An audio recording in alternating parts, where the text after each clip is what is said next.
¿Cuándo entonces vamos a sospechar la presencia de un trastorno conversivo?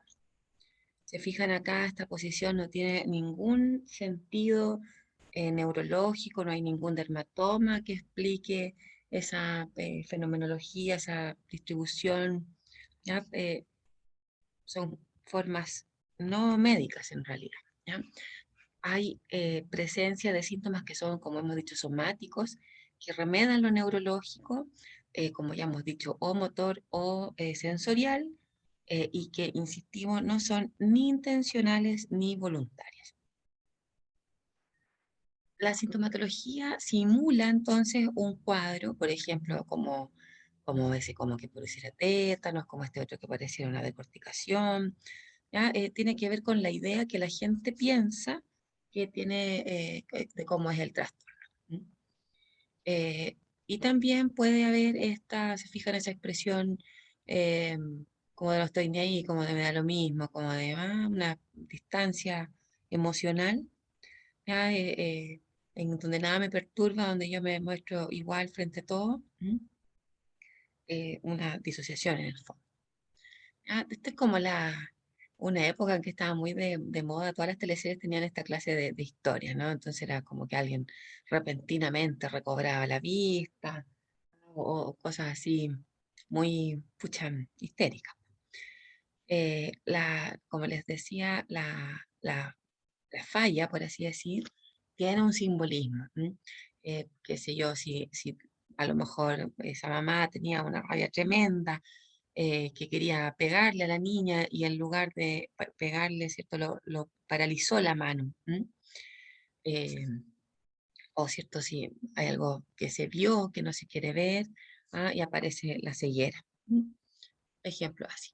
Vamos a tener entonces conflictos, tensiones emocionales, de las cuales, ¿cierto? Emanan estos cuadros.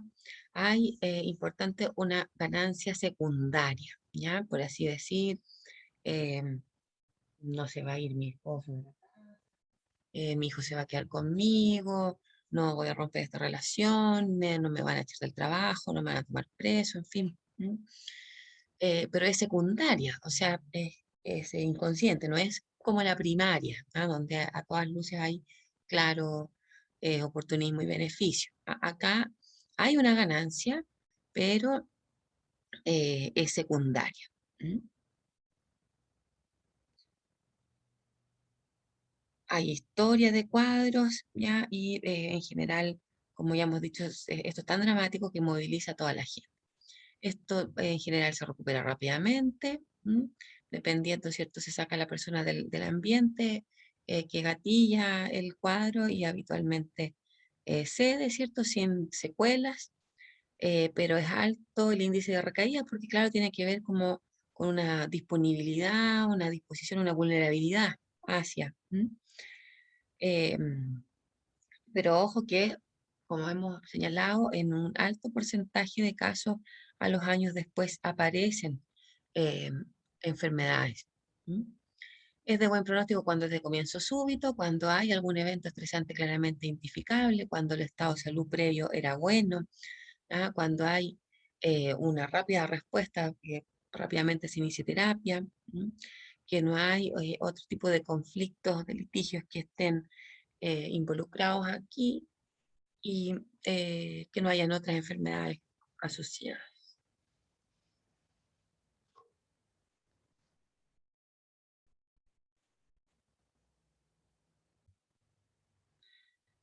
Vamos a ver un cuadro particular que combina un poco los anteriores, que es el síndrome de Ganser.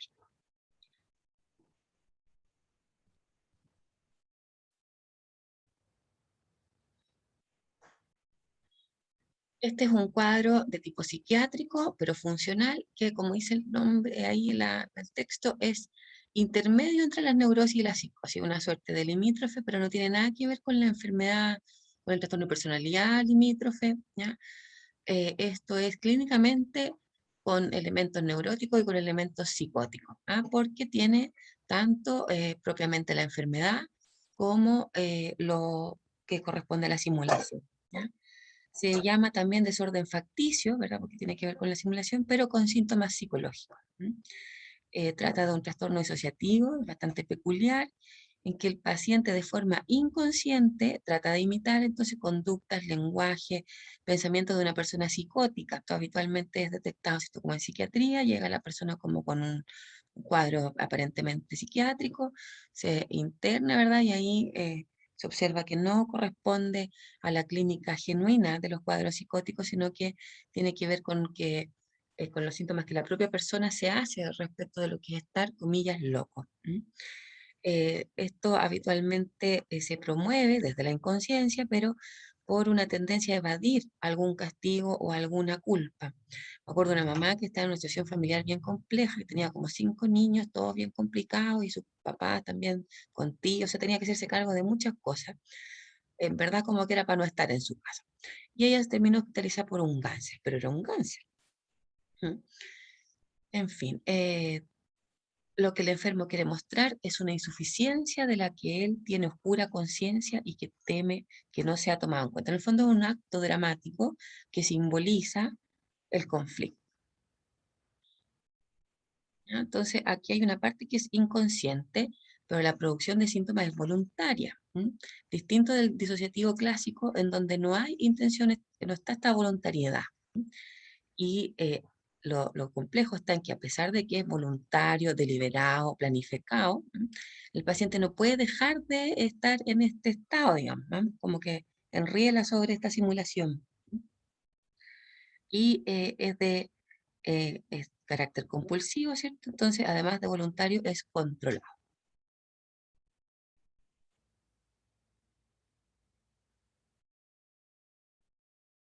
Estamos señalando más o menos lo mismo.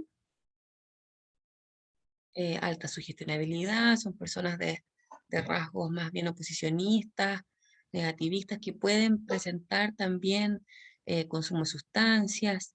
Es bien interesante, por ejemplo, en psiquiatría habitualmente hay cámaras, ¿verdad? Entonces uno puede ver cómo se modifican las expresiones de los síntomas si el paciente está acompañado o consciente de estar siendo visto versus cuando está solo. Luego, en los síndromes de simulación, si fijan ustedes la figura acá como que fuese como a escoger qué máscara se pone la persona, ¿no? Existen dos formas. Hay una en la que el sujeto inventa o exagera los síntomas y la otra a la inversa, ¿cierto? Es cuando se disimulan o se minimizan los síntomas. O este paciente que quiere una alta, por ejemplo, una cosa así. Lo central entonces es que hay un síntoma que sea físico o psicológico, que es falso o que está en forma burda, exagerada, y que aquí entonces hay una finalidad clara, hay un objetivo que se quiere conseguir, ¿ya? Y a eso obedece entonces todo este actuar. ¿Mm? Esto es distinto del Ganser y del Minhausen porque, como ya hemos señalado, además de voluntario, es consciente, ¿ya? Es planificado, es deliberado, no es compulsivo, ¿m? Es más bien un tanto como psicopático, ¿no? Hay varios casos, hay un grupo de familias famosas en Arica que todas hicieron una simulación de discapacidad y son un montón de pensiones que no deberían estarse dando. Esos cuadros, por ejemplo, estamos hablando. Y verán ustedes las tremendas responsabilidades que tienen. Entonces, es importante poder hacer la distinción. ¿Cuáles son como los leitmotiv? ¿Ya? Evitar dificultades, evitar castigos, alguna responsabilidad, alguna situación peligrosa, así como las licencias. Recibir compensaciones, ¿cierto? A veces la hospitalización, uno que tiende, hay gente que lo habla, les habla a los pacientes como que fuese una amenaza, como un castigo, pero en ocasiones es al revés, es una ganancia, algo que uno quiere para a través de eso evitar alguna otra cosa. En política está lleno de ejemplos, cuando hay, ¿verdad?, alguna audiencia, alguna sentencia, o caen hospitalizados. Em, Distintas ganancias, ¿cierto? Pero que hay una ganancia y es una ganancia que es primaria, ¿cierto? Porque es consciente, la persona elabora esto desde la conciencia para obtener esa ganancia. Aquí podemos ver algunos paralelos, diferenciando, ¿cierto?, lo conversivo de la simulación, ¿ya? Lo primero, lo más evidente, que tiene que ver con la conciencia, luego el tipo de ganancias, la forma en que se expresa. Esto tienen que tenerlo clínicamente claro, ¿ya? Vimos al comienzo de la clase algunas malas prácticas antiguas, como yo también me acuerdo en turnos, quizás fue el siglo pasado, espero que esto ya no se replique, pero claro que te decían, ponle, inyéctale agua, inyéctale cualquier cosa con tal de que la persona tuviera dolor, como para que eso fuese un tratamiento. Eso por supuesto que no es un tratamiento. Tampoco es recomendable hacer como que se hace un tratamiento, así como que ya sigamos el juego, sí, pobrecita, ya vemos neuróloga, ya hagámosle un escáner para que no sé qué, ¿cierto? O hoy le voy a dar un tratamiento mágico con el que se va a mejorar. No, pues hay que enfrentar, hay que llevar a enfrentar el conflicto, si no esto se va a repetir indefinidamente. Los tutores, los padres, ¿cierto? Tienen, o la misma persona, es importante explicar que hay suficientes elementos de tranquilidad, ¿ya? Pero tienen que ser cautos en no hacer pensarle a las personas que están puro haciendo un show, ¿verdad? Eso es lo que dice la gente, se cree que estoy inventándole. Entonces, ¿qué es lo que me está pasando entonces? Las palabras son importantes porque hay que dar validez a los síntomas. No olviden que los síntomas son para los pacientes reales, no por psicóticos, sino que porque se vivencian, porque de verdad duele, ¿m? Porque de verdad no se puede mover, independiente del origen de eso, ¿ya? Lo central, por supuesto, es lo psicoterapéutico. Acá el terapeuta tiene que lograr que el paciente enfrente esa amenaza, que la vea como menor, ¿cierto? Que le dé estrategias para poder hacerse cargo de ella y no tener entonces que bypassarla a través de esta derivación al cuerpo del síntoma. Es importante que la persona sepa cómo trabajar su emocionalidad frente a esos gatillantes, ¿ah? Y se puede trabajar la acomodación desde la aceptación, desde ocupar algún distractor, desde hacerse autorrefuerzo, ¿ya? Distintas estrategias de la cognitivo-conductual, ¿ya? Y al revés, no promover las que sean desadaptativas, ¿ya? Nos vamos a incentivar la negación ni la evitación, ¿cierto? Ni pensamientos, digamos, ridículos sobre lo que está sucediendo, ¿ya? Cosa de ir liderando una buena mejoría, ¿ya? Los fármacos, en realidad aquí hay como un tema en desarrollo, yo pienso que vamos a estar viendo. Tiempo atrás habían algunos tipos antidepresivos IRS, pero de uso intestinal, así como para la cooperativa funcional, después se retiró porque aparecieron eventos coronarios. Pero en general, eh, como ustedes ya habrán visto, estamos utilizando IRS pero a dosis bajas, titulando hasta tener una buena mejoría. Y siempre poner atención a la comorbilidad y siempre, siempre, siempre estudiar y excluir, porque uno se puede encontrar con sorpresas, ¿ya? Y los pacientes con enfermedad de salud mental perfectamente pueden tener diagnósticos también médicos, ¿ya? Así que hay que hacer una revisión cautelosa, ¿ya? Concluyendo entonces, podríamos decir que los trastornos somatomorfos son aquellos cuadros en los que, como dice su nombre, el síntoma se expresa en el cuerpo. Las entidades nosológicas, como hemos revisado, se pueden distinguir de distintas formas a lo largo de la historia y de las clasificaciones, pero todas comparten este elemento cardinal. Bien, vamos a estar observando entonces estos cuadros, los invito a revisar la clase y a continuación vamos a seguir con trastorno obsesivo compulsivo.